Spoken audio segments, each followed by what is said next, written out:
Hey, everyone. Thanks so much for listening. Welcome back to Chit Chat, a Switchboard podcast. We're so thankful to have you here. I just got done recording a really fun podcast with my friend Joe Schulte. He is a teacher and an educator at Sartell High School, doing trades, construction, and some technology stuff. And he runs a little concrete crew with his kids. We talked about education. We talked about the trades, working hard, and what we want to see in our kids and the people that come behind us. It was a really neat conversation with someone who I think is really fascinating and always so encouraging. So I'm excited for you to hear this podcast now. Thanks so much. Joe, thanks for coming and joining the podcast. We really appreciate having you here. I'm excited to be here, Guy. That's great. You're a latte guy. True, false? I drink a mocha. Okay, good. Well, little toast here for you. Thanks for coming. Happy summer. Happy summer. Ooh, that's tasty. I usually drink most of the coffee things that I drink. I'm drinking black coffee and stuff. Yeah. Oh, little latte, little sugar every once in a while. Super treat. We just kind of save it for that. We split it large, my spouse and I. Oh, that's good. Yeah. That's great. Yeah. Okay, Joe. As we were just chatting, that this podcast, Chit Chat, we're not really trying to solve the world's problems. We're just a couple of people from central Minnesota that care about this community and just chatting about the things that make it special. And when I was thinking about the podcast, you were one of the very first people that I thought of. Every conversation that I've ever had with you, I've left feeling encouraged. I think that's a value that you provide to your students. Joe's a teacher. We'll get to that in a second. And your world that I hope goes noticed. But if it doesn't go noticed as much, I'd like to tell you just that your encouragement is really sweet. I also think that your approach to the way that you approach school and education and trades and hard work, and it is your kind of philosophy for life and work is compelling to me. And so you were one of the very first people that I talked to or thought of when thinking about who could I talk to for the podcast. So I'm very excited and eager thank you to have you on today. I would counter maybe initially with you probably get the best version of me and the most eclectic version of me. I get to be my Brad Justin self, who you'll maybe hear about in the unsolicited ad at the end. But I just get to be that free thinking, and you inspire that in other people too. Not to pander or whatever, but I think you're somebody that every time I see you, it's like you're taking this deep breath about, I've got this thing, and it's fun to be around those people. There's energy that comes from that. Just like I think it's part of why I love teaching. There's energy that comes from youth and students, and you can draw from that and suck it in. So yeah, that's sweet. So maybe just take a couple minutes and just unpack for us, kind of tell us who you are. What do you do for work? Tell us a little bit about kind of your approach to your job and education. And then I'd love to actually talk a little bit about your summer work too, because that's kind of how we met. But yeah, so professionally, I'm a technology education teacher, aka shop teacher. And I spent my first 10 years at Apollo High School, had great times there, maintained relationships with a lot of the faculty there. Rick Larson and I are very good friends, and that's a dude who, he breathes enthusiasm as well. So just went to a 20th anniversary for the class of 2004, and it was fun to see some faces that I haven't seen in a while. I moved to Sartell St. Stephen High School 15 years ago, and I've taught everything from engineering to metalworking, automotives, small engines. Now I'm actually teaching all construction, and I've done construction in some forms all my life. Masonry, just as a side gig. I worked for the union for a while in the cities in summers, and never taught it though. I always gave it to the other tech ed teachers because it's usually the most approachable, the most attainable for young teachers, just with the skills. And then I got to this point where all these kids want to do this, and I'm just missing out, and this looks like a lot of fun. Currently, we build a Habitat for Humanity home. Yeah. That's our capstone course and program. That was inspired really by Bill Garceau, who should deserve the credit. He was a teacher at Tech High School up until just recently. He probably retired 5 years ago. And he started this with Habitat and started building a house with kids. And I was almost intimidated by that, super impressed that, wow, you're building a house, a home with kids. And he laid the groundwork, and I said to myself, if you ever get the chance to do that, you should take that on. So we designed the ability and the space in the new high school to be able to do that. Yeah. South-facing concrete slab, all the utilities there, access to the building, and it's really worked out true to form. We're in our 4th year now. And is it one house each year? Yeah, house a year. So we start September 2nd. It's level in. We have 2 big beams that we donated. Such cool stories and all this, like Discovery School. These were salvaged from the Discovery School, the 1960s Discovery School. Joe Lar did the demolition, and these were like 50-foot lamb beams that he saved because he's like, these are really cool. Yep. And he held on to them, and then expensive. Yeah, right. And to buy them was crazy, tens of thousands. So we basically say we need something to build a house on temporarily. Yeah. And he's like, well, I got these beams. Perfect. So we level those in and start building in September, and we're closed in usually by Halloween the last 2 years, and then finished out by like the 1st or 2nd week in May. And what percentage of each of those builds is done by student work? Some of it obviously has to be, you have to pull in some licensed people. He's a licensed person that we brought in, I believe. Jeremy. Right? Yeah. So H&S Heating does the ventilation. They do a little demonstration with the kids on here's what is involved and an invite into the trades. We don't do the electrical or the plumbing because those have to be state licensed. A master plumber has to, or master electrician has to pull the permits. What about like if a student wanted to, could they like work alongside and like pull wire? Yeah. Stuff like that? Yeah, they can shadow. We've done that before, and visit with the instructor more about what's the program. So, to answer the question directly, we probably do 70% of it, I would say. That's incredible. Framing, roofing, drywall. We tape it, or no, we don't tape it, sorry. We paint it. We finish out all the trim. So we're busy most of the year. We actually, and this is kind of cool too, the first year we built all the way through the winter. Sheltered, we had heat inside, but it was super tough to be efficient. Yeah. And just like in the construction world and in the northern climates, it's kind of, you end up struggling a lot and forcing this in the winter months. So we took 3rd quarter off this last 2 years. We don't work January 18th through the end of March on the house. And then we just pick up in the spring. And in 3 quarters of the year, we've actually managed to finish the house. And not much is lost. We save money not heating. And it's just like the construction model. We work inside in the wood shop in the winter. And yeah. So other cool stuff about it, other cool facts maybe. We've gathered some data, and about 58% of our kids over the last 3 years have gone into the trades directly from who are involved with it. And other kids just are either trades oriented, like 4-year, maybe construction management, and they want that experience. But a lot of the kids, it just affirms in them, like, yes, this is what I want to do. And I don't think that A, there was that affirmation before, and B, it wasn't celebrated. Yeah. And so we're trying to do that. We did our first ever trades signing day. It's not a new concept, like Waconia High School's been doing it, but we had 14 kids who did a signing day right after D3 or spring sports signing day. Yep. And same thing there, where these kids, it's just, they go unsung. It used to be like, oh, I'm going into the trades. And the reality is, when you start to add up what they have for advantages, and we have kids now, like I have kids who are 3 years out in the trades who they're killing it. Yeah. In my observation, It's also the work in our community that if it's not done, unlike lots of other jobs and lots of other things, I enjoy my job. But if my job doesn't get done, like the world goes on. And the trades are vital. They're like actually vital to a thriving society. And we're going to have a shortage. We need more people to say yes and do that good and noble work. So I'm thankful for your encouragement to them to do that. I mean, I remember I graduated high school in 2004, and it felt like the expectation was that, and maybe I don't work in high school like you, and so maybe there's still some of that, but it maybe peripherally it feels like it's dying a little bit. But it was like a 4-year degree, like heading after high school, a 4-year degree or nothing. Like this was kind of the only option, which was, 2020 hindsight is kind of I think it's a bummer to have that expectation. Do you think that, is that perception still a thing in education today?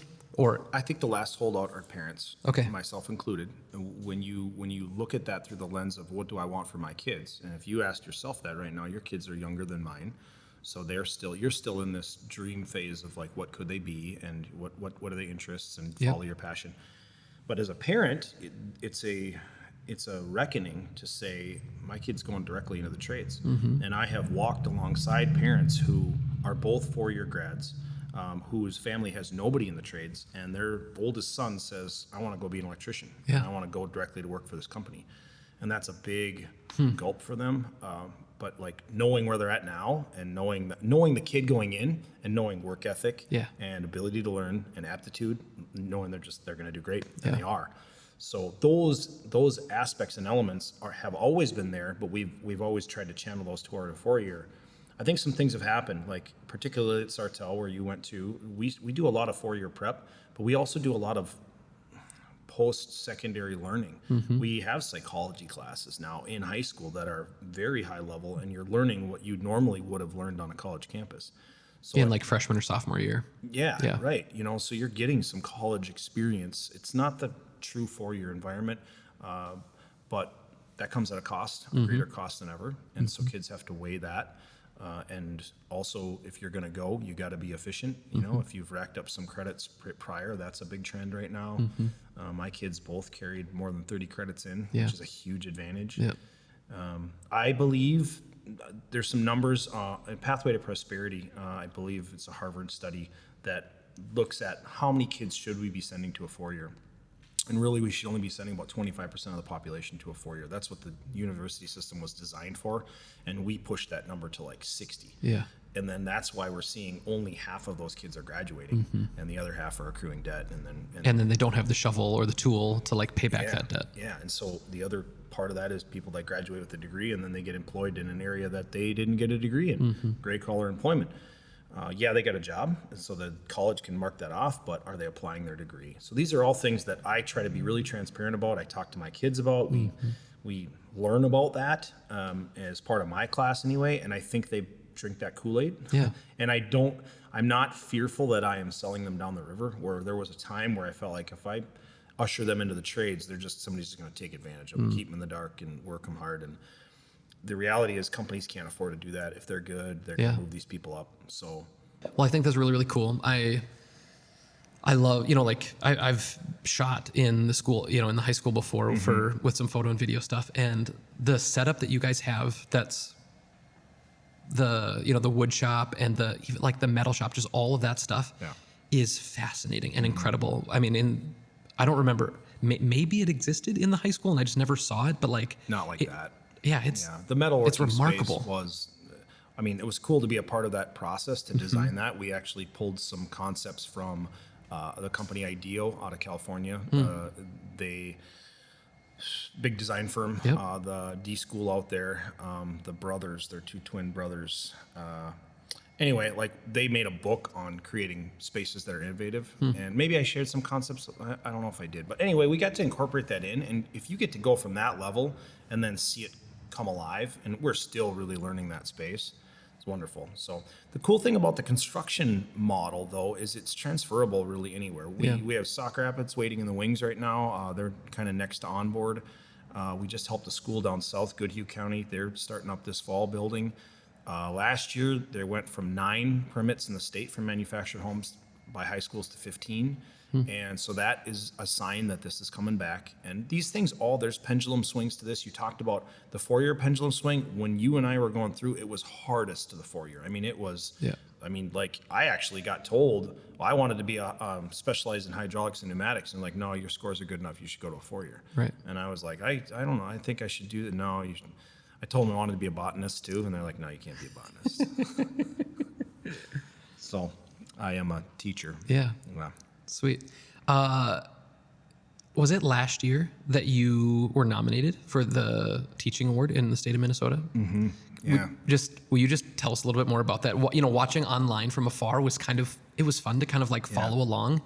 And it was one of the least surprising, when I saw the announcement, I was like, of course this is happening. It was humbling and affirming, and certainly a transformational experience. And to be one of 9 within our district nominated also speaks to the caliber that we have. And I was able to speak to our high school faculty about that. something I came to realize was that I am surrounded by above and beyonders. So when you look at that list and you think of what they do, and you talk about a passion for community and maybe a zeal for life, etc. But how many of them are above and beyonders, where you look at them and say, they just, whatever they do, it's like they got to go above and beyond. So I was able to share that with my faculty, that I was challenged when I was hired at Sartell High School because of the caliber of teacher that I knew there, from being a product, but also just knowing the clientele or knowing the faculty.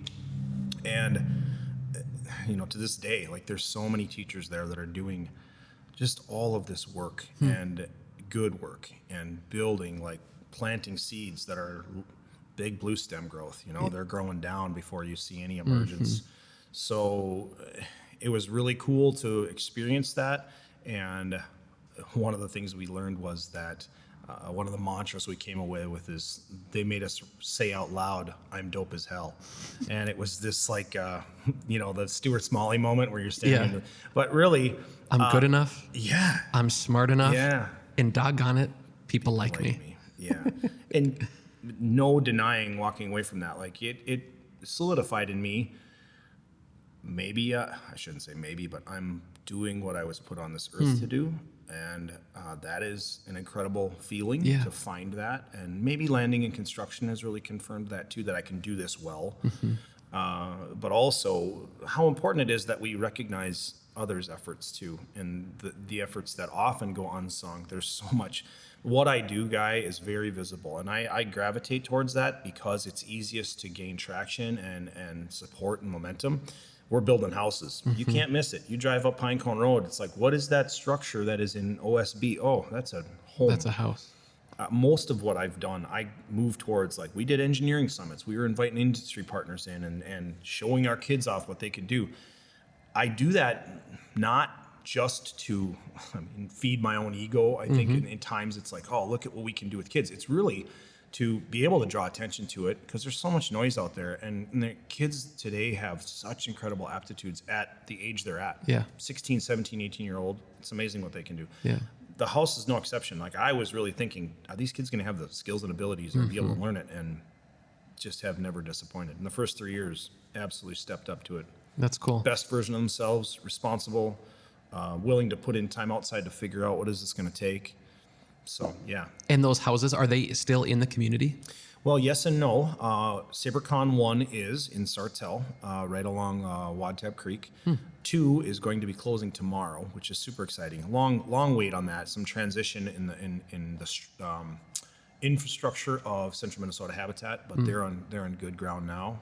They've got the right people on the bus, and that's going into, like, the Westwood edition in St. Cloud. SaberCon 3 is Westwood as well in that area. No, I don't even know. It's St. Cloud. Okay. But 4, we just bought property in Sartell for. Okay. Yeah. And so we got a little press for this, but we were able to get grant funded through the state for about $170,000 to purchase properties in Sartell. That's cool. Or St. Stephen. So we've been shopping, and we found one lot that fit and looking at a couple more. And then the long-term goal is to keep them in Sartell, St. Stephen moving forward. Yeah. That's pretty exciting. Really, really cool. What a neat opportunity for those students, not just to have, like, a really fun project to work on, but to help make a difference in the community and to provide, something really, really special that will have a lasting impact on a family's life for years and years and years to come. Yeah, the first family, when we did the ribbon cutting, we had an amazing experience with them.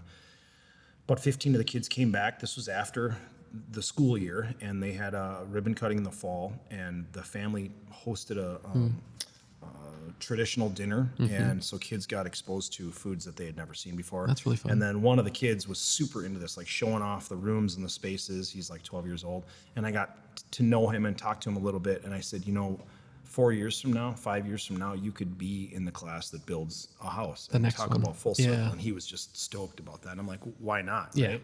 Find your way there. But I hope that happens. yeah, when you think about That's what so we're cool. doing, we're building shelter, right? So it's very, very core skill and transferable, and maybe it's a pay it forward thing or pay it back thing, Yeah. I guess it would be. Yeah. That's cool. I know this is different, but I know that when you're talking about in other countries, I was in Mexico. We were building a house, and I forget this statistic off the top of my head, but it was the graduation rate from high school if you have a non-dirt floor. Like that one little thing is the floor that you go home to at night. Is it a dirt floor or is it some other impermeable substrate? Yeah. And that one thing causes the percentage of graduation to skyrocket. There's just a whole bunch of other things that come with it when you're undersheltered. Yeah. And so, Habitat has some great statistics on what it does for those who purchase a home through Habitat. Cool. They like, oh man, 90% feel more positive outlook on life. 60% go back to school for further education. Wow. So it just raises people up. That's really exciting. Which it should, and yet we think about like how many people are denied that.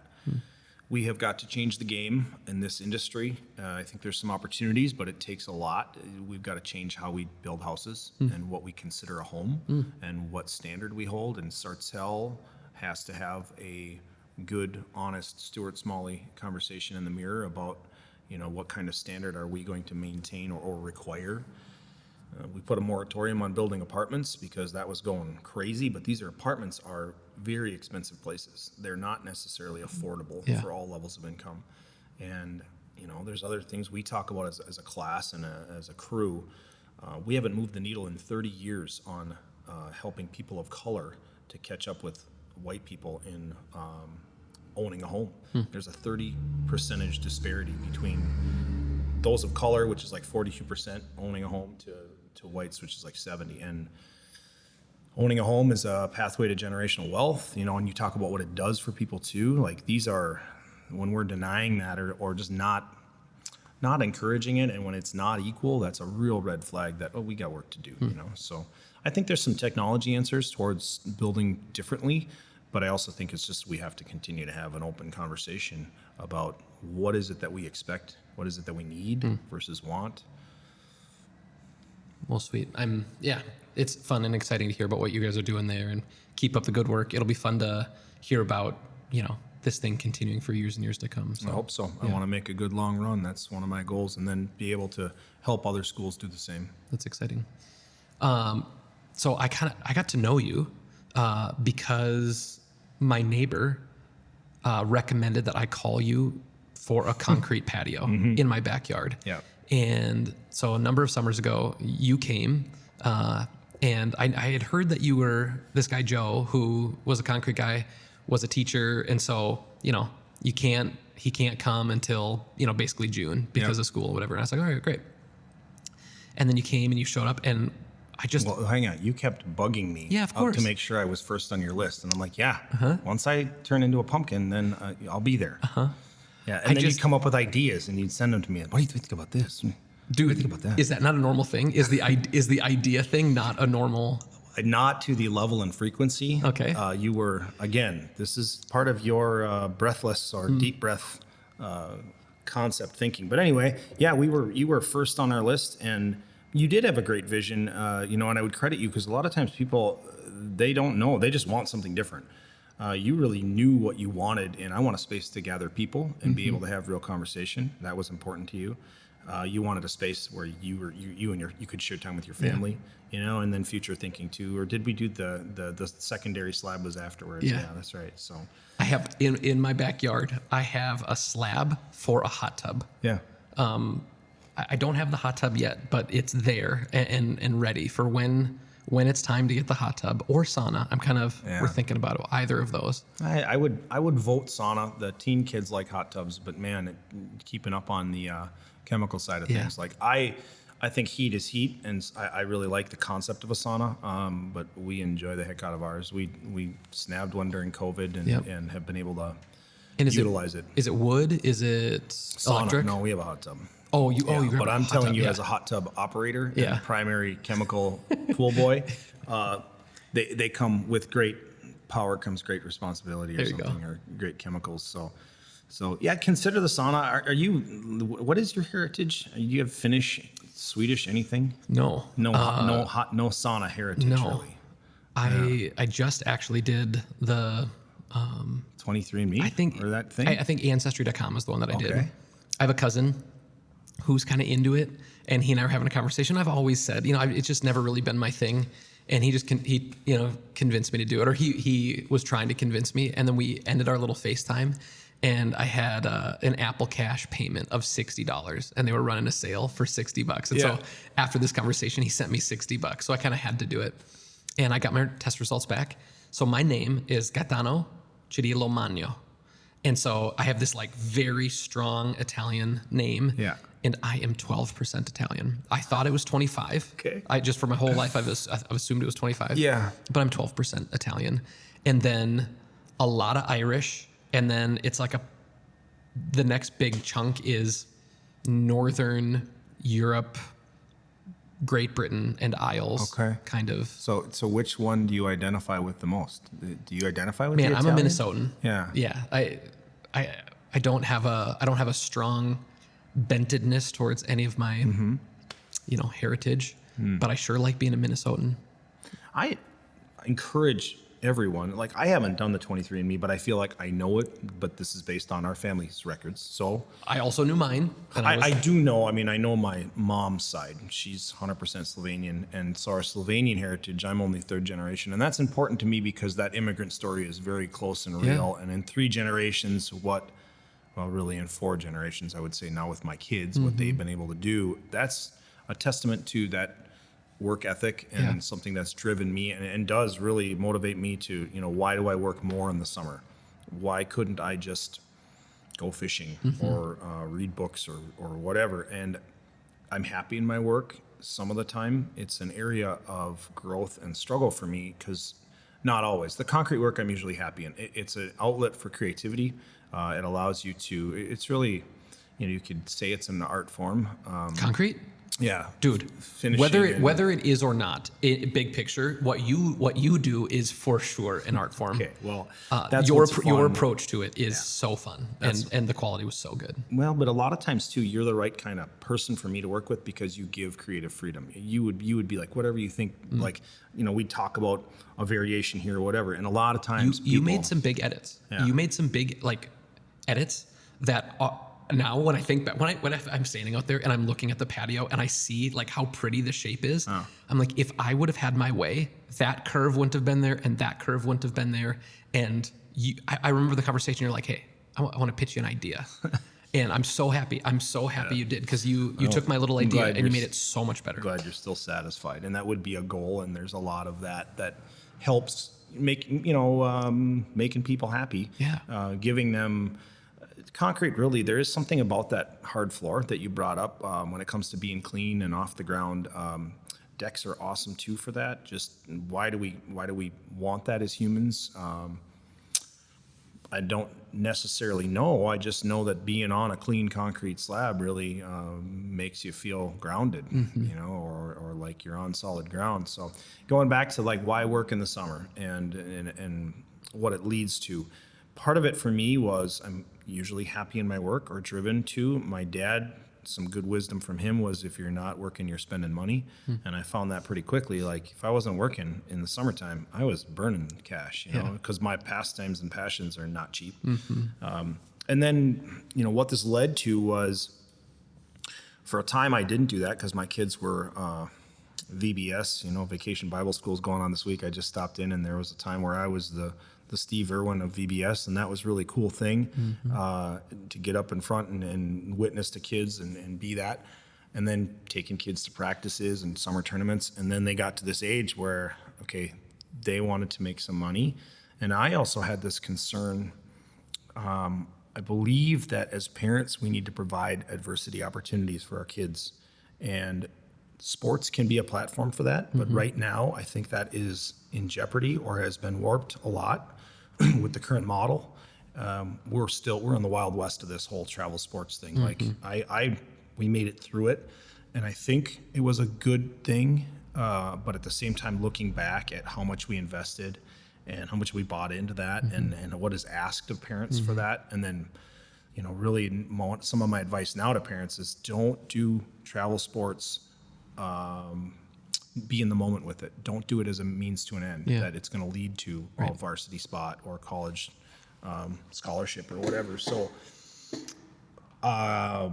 sports can give you a platform to be able to learn to push yourself. Swimming was that for me. It taught me to be able to push my own physical limits, to be uncomfortable, to identify my own weakness.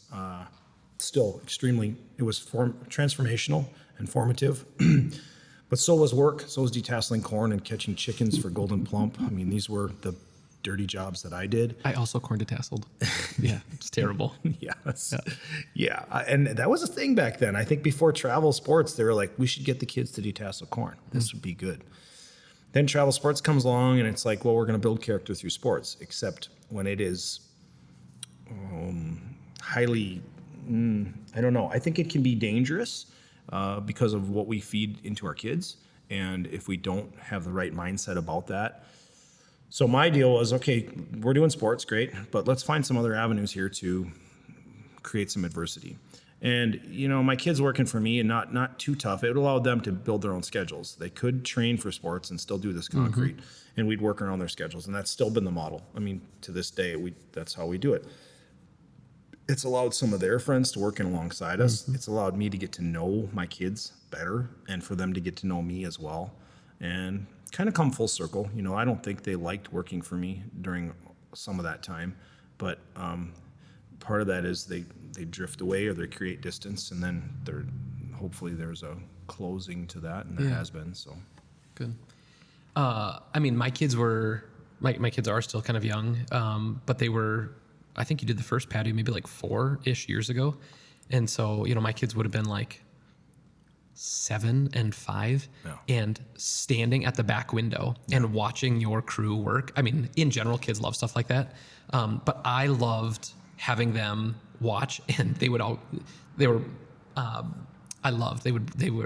really curious about what was going on. And the little excuse was to bring you guys some like little freezies and little popsicles and stuff.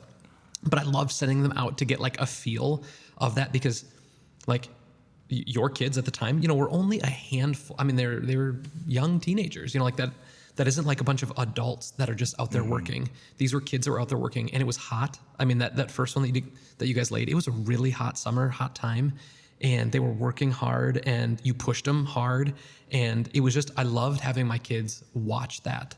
And I remember asking you about it, and you basically shared that kind of thing. It's, well, we could be here working hard, or they could be playing video games or watching TV or kind of wasting the summer. And I don't think we'd be together doing that, right? No, there's no chance. No.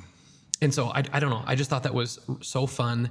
And I think one of the things that was also kind of like so exciting, and I've already said how much I like the patio, but I think with how cool it was that you had incorporated your children into it, I think I would have given like a pass for it to be like less than superb because of how great the experience with working with you and your kids was. But I think the thing that just like blew me away, and why I've told like literally everybody, oh, you need a patio, you have to call my friend Joe, is that the product was so good. And it's like, oh, you've held your kids to this really high standard of excellence. You've asked a lot of them, and then you've made a family really happy. I wish we had more opportunities for stuff like that. It feels like we're surrounded, and I mean, I need to be careful of this. Like I can be addicted to my phone. I can look at my screen way too much. It just feels though like just as a culture, we're inside people. We're becoming more and more and more docile, and having opportunities like that, I think, is invaluable. And I hope, whether that's today, tomorrow, or a decade from now, your kids will look back at that and they'll see the value of like getting stretched like that and getting pushed like that. When they have a boss someday that's kicking their teeth in, they'll know how to kind of like endure or be done. Like some of those lessons will, I think, be really, really helpful. And so I applaud you on that. To be determined if it's actually going to work out like me as their boss, because that can be dangerous too when you only work for family, because there's all this understanding and layers of, okay, well, you can't be there, then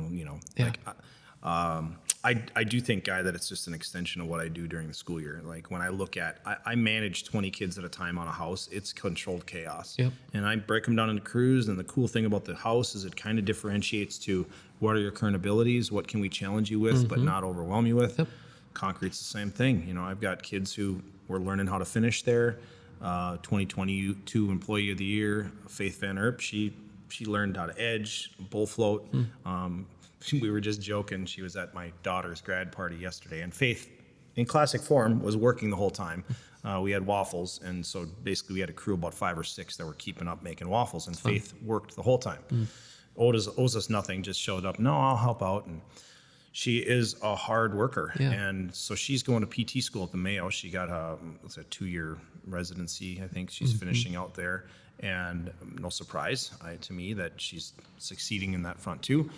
But what was cool about that too is at that time I had a couple jobs where it was an all-girl crew, and that blew people away too. I mean, I think there were some of the days. Besides me. But, Yeah, I think there were some of the days maybe with, I think maybe Gavin had football or something, Yep. and you had an all-girl crew. Yep.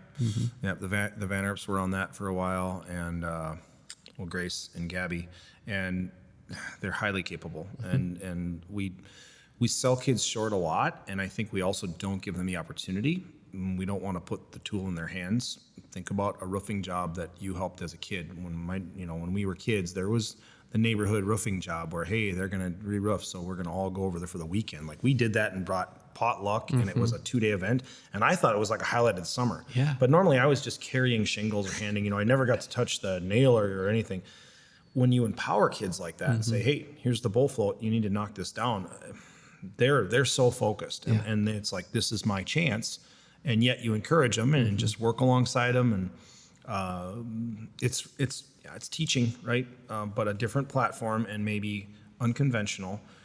I don't know how to replicate that necessarily, because the cool thing about what I'm doing is I don't have to do it, right? I can take it or leave it. So for you, it was like, well, here's the bid, and if you want to do it, great. And if not, then I'll do something else. And that gives this creative freedom too, and it's just really fun to have now, like, scroll through the portfolio, and it's cool that we've done a lot of work. We did a full house last summer for my brother. We worked for my brother almost the whole summer. And, I've seen some of it. I was biking by when they were out there, out there working. Yeah. So that was a different summer because we framed and did plumbing and did a lot of things that I'm not. I framed enough now to be dangerous, and the house is standing. It went well, but pushed me out of my comfort zone. But really cool. Again, with my kids looking back on that and saying, yeah, we helped build Uncle's house. So. Well, that's really cool. I'm encouraged that there are, and not just you, like you said, there are so many teachers that are looking for neat opportunities to push and encourage their students in really, really fun ways. And so thanks for doing that good work. I'm happy. I'm glad that you got recognized for that good work. And again, it was of no surprise to me when I saw it come down the pipe. So, as you're looking ahead, the last 20 years from when we were in high school, 2004. I mean, I think getting ready for my 20-year anniversary reunion. It feels like it's changed so much. What do you think's coming in education in our community in the next 20 years? What will we look back at in 20 years from now and say, man alive, that has changed? Well, there's certainly threats against the current model, I would say. I think there's some who would desire to blow it up completely and see how it resets itself. And I'm fearful about that because I think a lot of damage can be done in the interim or during that exploded phase. It's kind of like dismantling the police. Like when you have those conversations, well, there's a lot that comes with navigating through that. And when we talk about reframing education, there's a lot that's really great about what we're doing, and we lose sight of that. We tend to focus on maybe what could be improved or what we have differences about, and then we maybe focus in on or fixate on those things with which we disagree. So, our community right now has some polarization going on. Currently, as we speak, we've got a real challenging issue with our school board being at odds on approving contracts for non-licensed. So we got 22 specialists or people in our district, from our HR director to technology director, and like these are man, it's just stuff you don't want to wade into, you know, like, oh, that just feels like heavy or whatever. And I'd like to know their perspective more of why they don't want to move forward with approving these as a group, which they have always done. They just don't seem to want to offer it. So you get into these situations where, you know, right now we've got a community that, and Sartell, maybe because we invest so much in our education and believe so much in the value of it, that's why there's been so much tension and heat around it. Where is it going? I see the opportunity. I see kids who have learned how to teach themselves. And that opportunity has never been more prevalent. I don't withhold that. I try to share my sources with kids and say, here's who I've learned a lot from. Yep. And it's all out there. Yep. Essential Craftsman, Scott has done an entire home build, 170 videos in a series.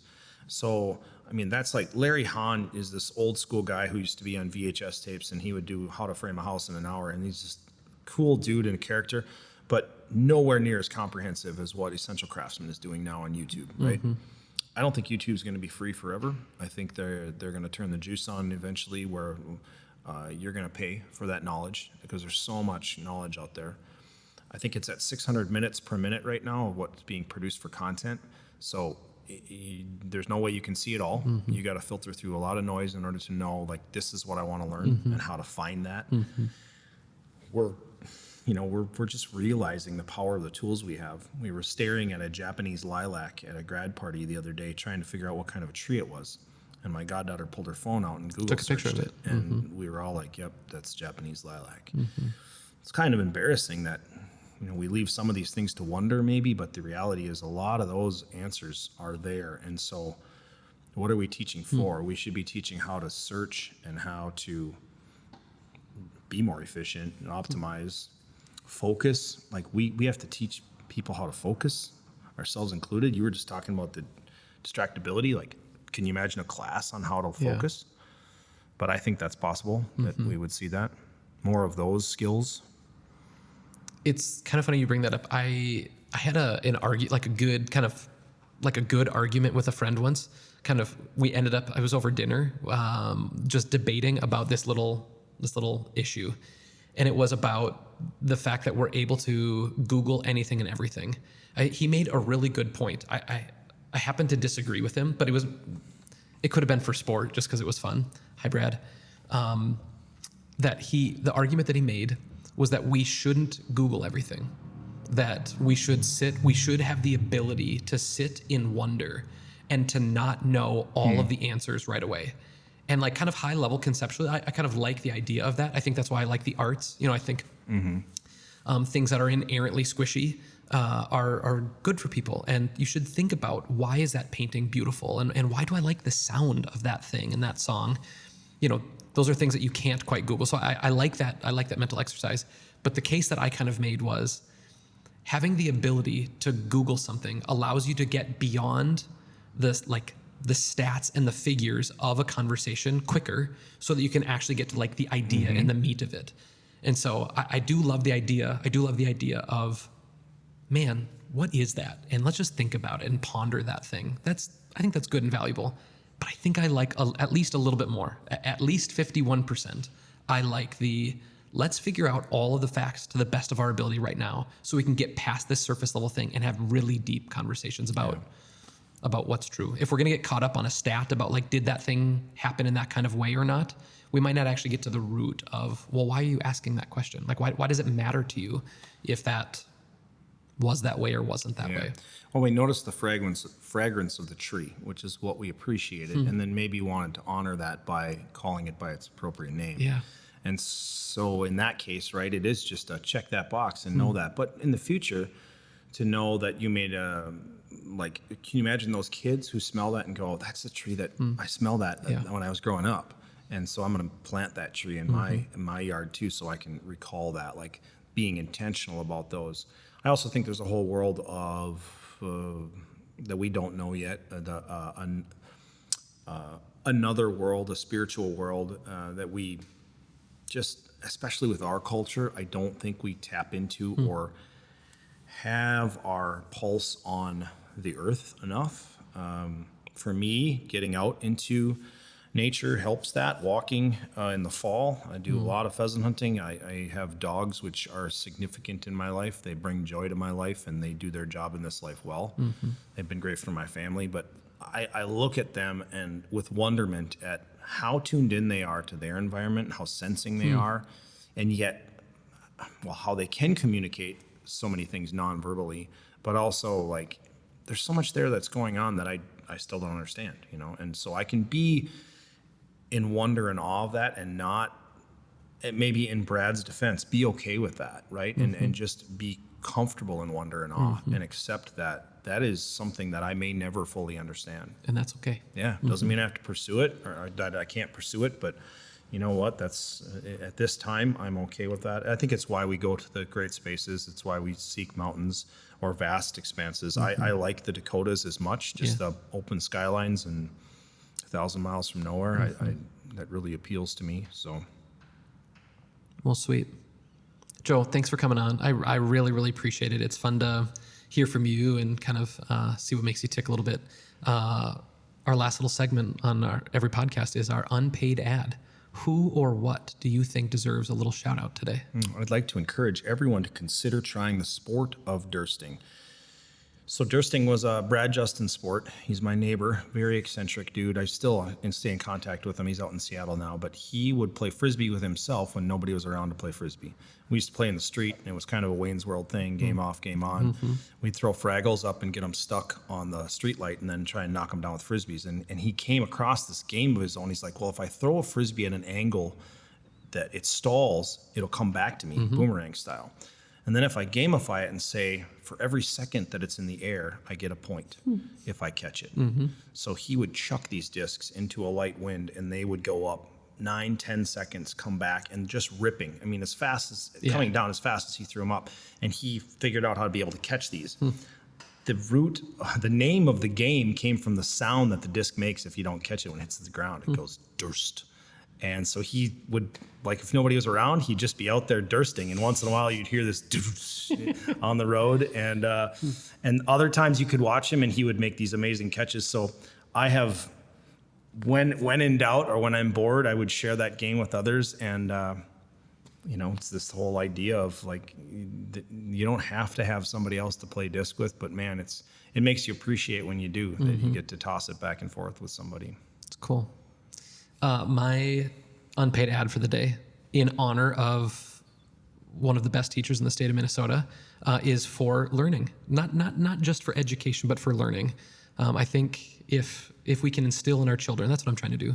If I can instill in my kids a value for learning, whether they're in traditional education, you know, whether they're in education or they're just a human being walking this earth, that their life will be better because they are learning, and that they're making, they're making decisions to keep learning and keep growing. So grab a book, keep learning, keep reading. Never stop learning. That's Absolutely.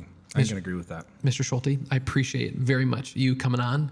Thankful for you. And this was a super fun conversation. Thanks. Thanks, Guy.